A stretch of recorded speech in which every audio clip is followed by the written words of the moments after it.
Welcome to Aadya TV. మనతో పాటు జంబికుంటకు సంబంధించిన లక్ష్మి కూడా ఉన్నారు, బీజేపీ కార్యకర్త. మేము అడిగి తెలుసుకునే ప్రయత్నం చేద్దాం.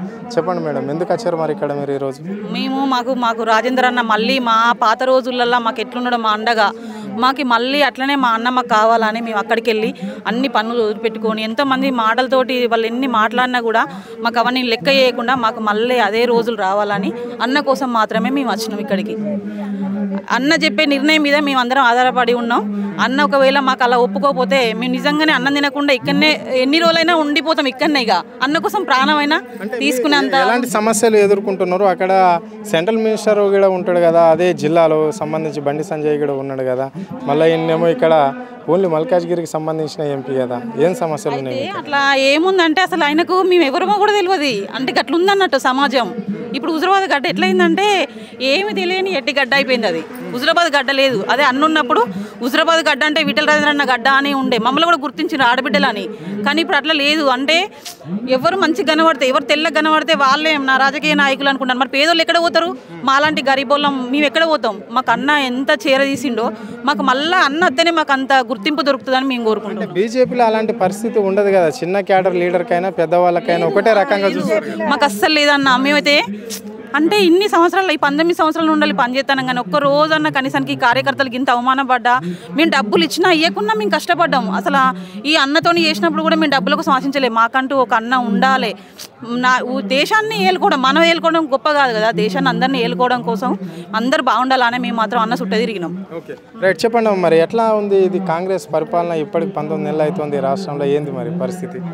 ఇక మాకు అవన్నీ పట్టించుకునేటి ఏం లేవు. అంటే ఇప్పుడు బీజేపీ ఉన్నదంటే మాకు రాజేందర్ అని ఉన్నట్టుగా పరిపాలిస్తారు.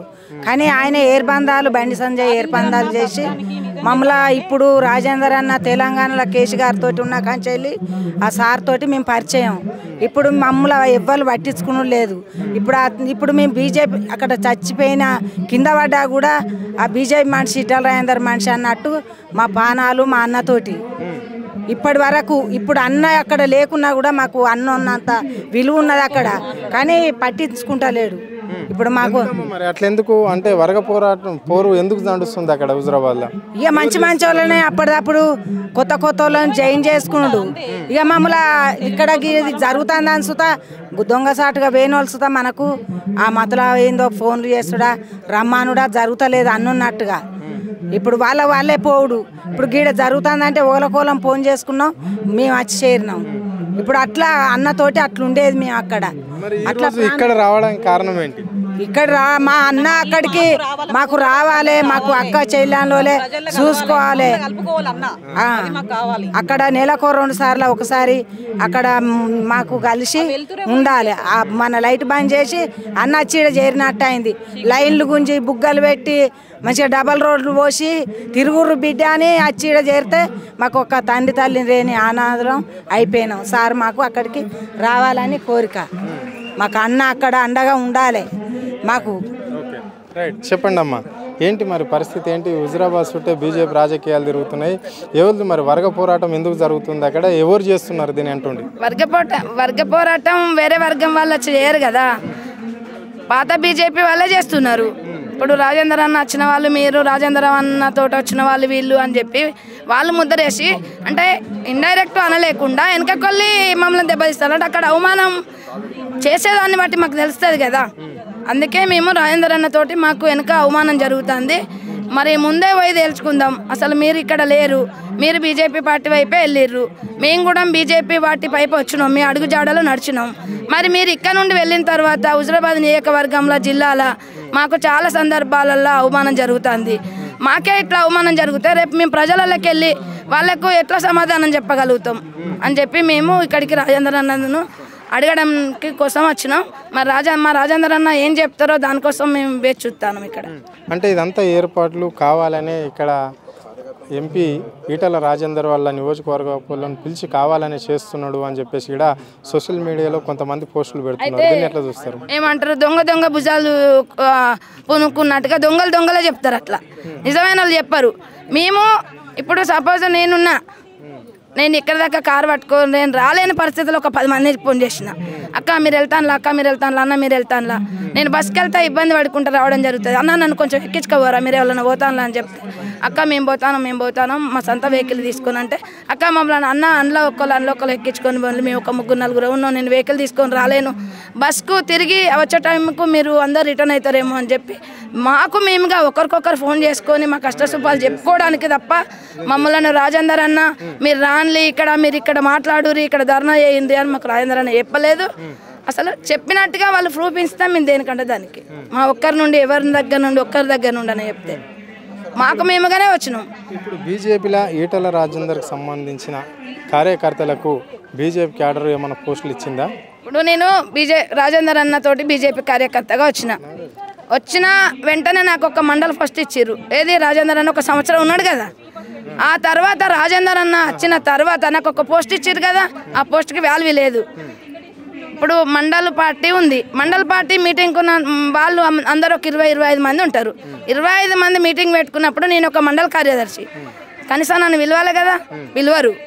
పేరు మాత్రమే నామకే వాస్తు నాది. తర్వాత రోడ్ల మీద వెళ్ళి బాగా మంది కనబడాలి కదా, అప్పుడు మాత్రం పిలుస్తారు. అప్పుడు నేను పోయి అన్న మన మండల పార్టీ మీటింగ్ పెట్టుకున్నారు కదా మన కార్యకర్తలు, మన మండలు కమిటీ మొత్తం అంటే అది అధ్యక్షులు వాళ్ళు పెట్టుకునే మీటింగ్ రా, అందుకే నేను విలువలేదురా, చిన్నగా మాట్లాడి పంపించడం. అంటే ఇక్కడ ఎంపీ కూడా బండి సంజయ్ ఒక మాట కూడా అన్నాడు కదా, అంటే అందరూ ఒకటే దగ్గర పనిచేస్తున్నాం, ఒకటే చెట్టు కింద పనిచేస్తున్నాం కాబట్టి వర్గ పోరాటం ఏమి ఉండదు అందరికీ. అంటే బీజేపీ పార్టీలు ఎవరైతే కష్టపడతారో వాళ్ళందరికీ కూడా పదవులు వచ్చే అవకాశం ఉంటుంది. బీజేపీ పార్టీ నియమ నిబంధనలతో కూడుకున్న పార్టీ అని చెప్పేసి కూడా ఇక్కడ సెంట్రల్ మినిస్టర్ బండి సంజయ్ అంటుంటాడు. నిబంధనల ప్రకారం పద్ధతిగా పనిచేసినాం. ఎప్పుడు రాజేందర్ అన్న మల్కాజ్గిరికి వచ్చిన తర్వాత ఎంపీ ఎలక్షన్స్ వచ్చినాయా, మేము రాజేందర్ అన్న దగ్గరికి కొందరు మాత్రమే వచ్చినాం ఇక్కడ గెలిపించడానికి.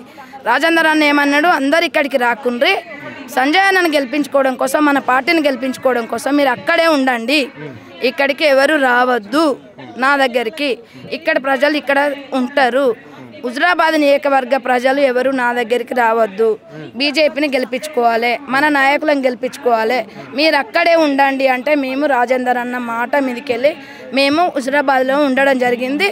మేము సంజయ్ అన్న కోసం మేము కూడా పార్టీని భుజాల మీద వేసుకొని మేము ఎత్తుకొని ఇంటింటికి తిరిగి దండం పెట్టి కాళ్ళు మొక్కి ఓట్లు వేయించినాం. మేము ఇంటింటి తిరిగి దండం పెట్టి కాళ్ళు మొక్కి ఓట్లు వేయించినాం.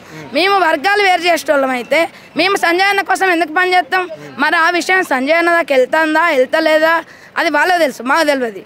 మమ్మల్ని ఎప్పుడు సంజయ్ అన్న విలువలేదు, మేము ఎప్పుడు ఆయనకు పై నాయకులు ఉంటారు కదా, సరే వాళ్ళు చెప్తలేదా చూద్దాం. మా రాజేందర్ అన్న ఓపికగా ఎన్ని రోజులు ఉంటాడు, అన్ని రోజులు మేము కూడా పార్టీని బదనం చేయొద్దు, మేము రాజేందర్ అన్న లేడని వ్యక్తులను మనం బదనం చేయొద్దు అని చెప్పి ఇన్ని రోజుల వరకు మేము ఓపిక ఉన్నాం. ఇప్పుడు ఓపిక మాకు భరించలేని పరిస్థితి వచ్చింది కాబట్టి ఇక్కడ దాకా వచ్చినాం. చెప్పండి అమ్మ, రేవంత్ రెడ్డి సర్కార్ పాలన ఎట్లా నడుస్తుంది? రేవంత్ రెడ్డి సర్కార్ పాలన ఏం చెప్పిండంటే 2500 ఇస్తా అన్నాడు, 4000 పింఛన్ ఇస్తా అన్నాడు, తర్వాత ఇంకేమన్నాడు స్కూటీలు ఇస్తా అన్నాడు, నిరుద్యోగ భృతి ఇస్తా అన్నాడు.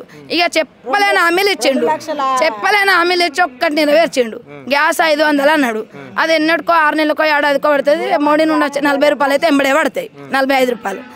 ఇక ఇప్పుడు 3 సంవత్సరాలు అవుతుందండి మేము పనిచేసి, అంటే బీఆర్ఎస్లో ఉన్నప్పుడు 2022లో పనిచేసినాం. బీజేపీ ఇప్పుడు కాంగ్రెస్ వచ్చిన కానుండి ఎంబీలు రికార్డ్ అయ్యి 3 సంవత్సరాలు అవుతుంది. ఒక్కొక్క సర్పంచ్ వార్డు నెంబర్లు, సరే సర్పంచ్లకి పేరు వస్తుంది, నేను ఒక వార్డు నెంబరు మా విలేజ్లో నేను ఒక 20 లక్షల వర్కులు చేసిన, అందులో ఈజీఎస్ 9-10 లక్షలు చేసిన, అవి ఎప్పుడో వచ్చినాయి. మన ఇప్పుడు జీపీ ఉంటాయి కదా, ఇప్పటి వరకు జీపీలో 1 రూపాయి లేదు, బుగ్గలు వేయడానికి కూడా లేవు, బ్లీచింగ్ పౌడర్ లేదు విలేజ్లల్లో, దోమలు గుట్టి వర్షాకాలం వచ్చింది, అనారోగ్యాల పాలయ్యే పరిస్థితి ఉన్నది ప్రజలు. మరి రేవంత్ రెడ్డి సర్కార్ పాలనకి ఎందుకు అర్థమవుతలేదు? ఇప్పుడు ఎలక్షన్లు పెడతా అంటాడు, ఎలక్షన్లు పెట్టడానికి నీకు డబ్బులు వచ్చినాయి, గత పాలనలో ఉన్న వాళ్ళకు బిల్లులు ఇవ్వడానికి నీకు డబ్బులు ఎందుకు లేవు? ఇవన్నీ ఇస్తాను కదా, ఇవన్నీ ఎత్తాను కదా, మరి వాళ్ళు ఏం పాపం చేశారు? ఓ పార్టీ నుండి నీ పార్టీకి బీఆర్ఎస్ నుండి నీ కాంగ్రెస్లకు కూడా వచ్చిన వాళ్ళు ఉన్నారు. ఇప్పుడు మరి వీళ్ళందరి మీద కుట్ర పెట్టుకొని నువ్వు బిల్లులు ఎందుకు ఇస్తలేవు? ఇవ్వాలి కదా. ఇప్పుడు ఓ పార్టీ ఇప్పుడు నువ్వు ఓ పార్టీ అయిపోయింది, నువ్వు ఓ పార్టీ మారుతావు. గతంలో నువ్వు చేసిన పనులు నీకు వేరే పార్టీ వచ్చినాక ఇస్తుంది కదా, మరి నువ్వు వచ్చినాక మా ఎందుకు ఇస్తలేవు? మా బాధలు నీకు ఎందుకు అర్థమవుతలేదు? ఈ పేదవాళ్ళని ఇప్పుడు నేను అంటే ప్రజాపాలన ఇదా ప్రజాపాలన? బిల్లులు ఇవ్వకపోవడం ప్రజాపాలన, ముసలిళ్ళకు 4,000 ఇస్తానన్నావు ఇవ్వకపోవడం ఇచ్చుడా ప్రజాపాలన? స్కూటీ ఇస్తా అన్నావు ఇవ్వకపోవడం ప్రజాపాలన? అసలు ప్రజాపాలన అంటే ఏంటిది? ఉట్టిగా ప్రజాపాలనని బోర్డు పెట్టుకుంటే సరిపోదు. ప్రజల కష్టం రాకుండా చూసుకున్నప్పుడే ప్రజాపాలన. చెప్పుకోవడం కాదు. చెప్పుకుంటే ఏమవుతుంది? నేను కూడా చెప్పుకుంటా. రేపు ఊళ్ళోకి పోయి నేను రేపు నీకు ఇచ్చేస్తా, నీకు అజ్జేస్తా, నాకు ఇచ్చేస్తా అంట. నేను ఊళ్ళో ఉంటా కాబట్టి నా జుట్టు పట్టి కొడతారు. నువ్వు ఎలక్షన్ల ముందు వచ్చి నువ్వు ఇచ్చేస్తా అజ్జేస్తా అన్నావు కదనే, నువ్వు ఇప్పుడు ఏం చేయాలని నన్ను జుట్టు పట్టి కొడతారు. అంటే ఈ ప్రజలందరం ఆయన దగ్గరికి పోలేం కాబట్టి ఇప్పుడు ఏమంటారు చూడు, దొంగతనానికి పోతే రాత్రిపూట వేయినట్టుగా దొంగ హామీలు ఇచ్చి గెలిచిండు ఆయన. మరి స్థానిక సమస్యల ఎన్నికలు ఎట్లుండబోతాయి? మరి స్థానిక సమస్య ఎన్నికలు ఎలా ఉంటాయంటే ఇప్పుడు కొత్త కూడా తీసుకొస్తాడట. అంటే ఫస్ట్ సర్పంచ్లు అన్నాడు, సర్పంచ్లు పోయి ఇప్పుడు ఎంపీటీసీ జెడ్పీటీసీ అంటాడు. మరి ఇప్పుడు విలేజ్లల్లో ఇందిరా మిల్లులు ఇస్తా అని చెప్పిండు. అవి ఎంతమందికి ఇచ్చిండు? విలేజ్కి ఒక 20-50 పెద్ద విలేజ్ అయితే అవి కూడా వాళ్ళకు నచ్చిన వాళ్ళకే.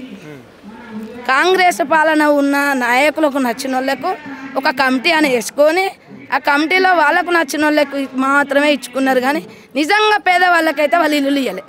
నిజంగా ఇల్లు లేని పేదవాడికి ఇల్లులు ఇవ్వలే. అది నేను ఖచ్చితంగా చెప్పగలుగుతా, వస్తే కూడా చూపిస్తా నేను. ఇది ఇంద్రమ్మ రాజ్యం, ఇంద్రమ్మ ప్రభుత్వం అని చెప్పేసి ప్రజలను మోసం చేస్తున్నాడు ఇక్కడ రేవంత్ రెడ్డి సర్కారు. ఏదో మహిళల ఓట్లతో గెలిచిన మహిళలకు పెద్దపీట అన్న ఈ రేవంత్ రెడ్డి మహిళలకు చేసింది ఏం లేదు. ఇంద్రమ్మ ఇండ్లలో కూడా కేవలం వాళ్ళ ఇంద్రమ్మ కమిటీలు ఎవరైతే పేర్లు ఇస్తారో వాళ్ళకు మాత్రమే ఇండ్లు ఇస్తున్నాడు. ఓన్లీ కాంగ్రెస్ కార్యకర్తలకు ఇస్తున్నాడు. నిజమైన పేదలకు ఇక్కడ ఇంద్రమ్మ ఇండ్లు ఇవ్వడం లేదు. ఏ పథకం కూడా ఏదైతే అబద్ధాలు చెప్పి 420 అబద్ధాలు చెప్పి అధికారంలోకి వచ్చిన రేవంత్ రెడ్డి ఇప్పటికి దాదాపుగా ఇంచుమించు 2 సంవత్సరాల దగ్గరకు వస్తున్నది ఇక్కడ ప్రభుత్వం ఏర్పడి. కానీ ఎవరికి కూడా ఏ వర్గానికి కూడా మేలు జరగలేదు అని చెప్పేసి ఇక్కడ స్పష్టంగా చెప్పడం అనేది అయితే జరిగింది. కెమెరా పర్సన్ రవితో హరుణ్, ఆద్య టీవీ, హైదరాబాద్.